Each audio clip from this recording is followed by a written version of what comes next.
Hi all, welcome to கியாஸஸ் kitchen. So இன்றைக்கி நான் என்ன லன்ச் பண்ணியிருக்கேன் அப்படிங்கிறத காட்டுறேன் உங்களுக்கு. ஸோ ஃபஸ்ட்டு காலைல அடை தோசை வந்து ப்ரிப்பேர் பண்ணிட்டேன் நான். ஸோ சூப்பராக வந்து தோசை ஊற்றி சட்னி வச்சு சாப்பிட்டாச்சு. தென் ஆஃப்டர்நூனுக்கு வந்து நான் பருப்பு குழம்பு வச்சுருந்தேன், அப்புறம் கொஞ்சம் பீன்ஸ் பொரியல், அதுக்கப்புறம் ரைஸு, அவ்வளோதான் வந்து ஆஃப்டர்நூனுக்கு நான் பண்ணியிருந்தேன்.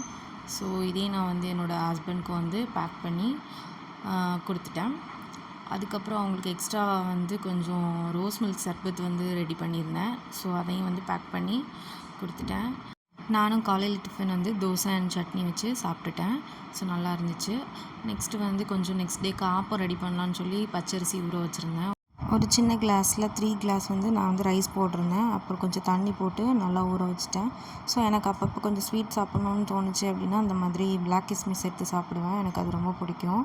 ஸோ அப்படியே வந்து லஞ்சுக்கு வந்து சாதம், தென் பருப்பு, அப்புறம் பீன்ஸ் பொரியல், அப்புறம் எனக்கு கொஞ்சம் சிக்கன் வச்சுருந்தேன்னா அதையும் நான் வந்து எடுத்து வச்சு சாப்பிட்டுட்டேன். ஸோ இதான் லஞ்சுக்கு நான் சாப்பிட்டது. ஓகே, அப்படியே ஈவினிங் வந்து நான் என்ன ஸ்நாக்ஸ் ரெடி பண்ணேன்னா, அன்றைக்கி அவல் தான் ரெடி பண்ணேன்.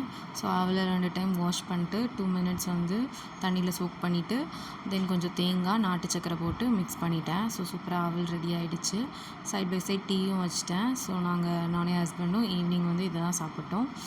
அதுக்கப்புறம் நைட்டு வந்து இன்றைக்கி என் ஹஸ்பண்ட் தான் வந்து தோசை ஊற்றுனாங்க, முட்டை தோசை. ரொம்ப நல்லாவே இருந்துச்சு. ஆக்சுவலி எனக்கு அப்பப்போ அவங்க நிறையவே ஹெல்ப் பண்ணுவாங்க. ஸோ ஆஃபீஸ் முடிச்சுட்டு வந்த பிறகு எனக்கு வந்து இந்த மாதிரி நைட் டைம் வந்து டின்னர் வந்து ப்ரிப்பேர் பண்ணி தருவாங்க. அதுபோல் இன்றைக்கி வந்து முட்டை தோசை ரெடி பண்ணியிருந்தாங்க. நல்லா வந்து பெப்பர்லாம் போட்டு சூப்பராகவே இருந்துச்சு தோசை.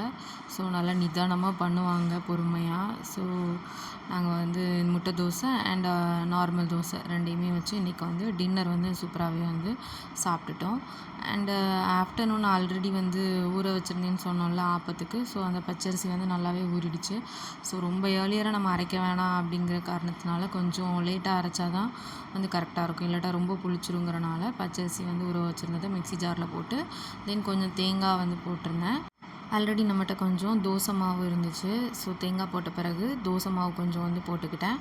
அதுக்கப்புறம் வந்து நம்மக்கிட்ட சாதம் இருக்குல்ல, மத்தியானம் செஞ்ச சாதம், அதை கொஞ்சம் போட்டுட்டு நல்லா நைஸாக அரைச்சிருங்க. அரைச்சிட்டு தேவைக்கேற்ப நம்ம வந்து உப்பு மட்டும் ஆட் பண்ணிக்கணும். ஸோ உப்பு போட்டு நம்ம வந்து தண்ணி தேவைன்னா வந்து மிக்ஸ் பண்ணிக்கலாம். ஆப்பமாவும் இந்த மாதிரி தான் தண்ணியாக இருக்கும். ஸோ ஓகே, எல்லாம் முடிச்சிட்டோம் நம்ம.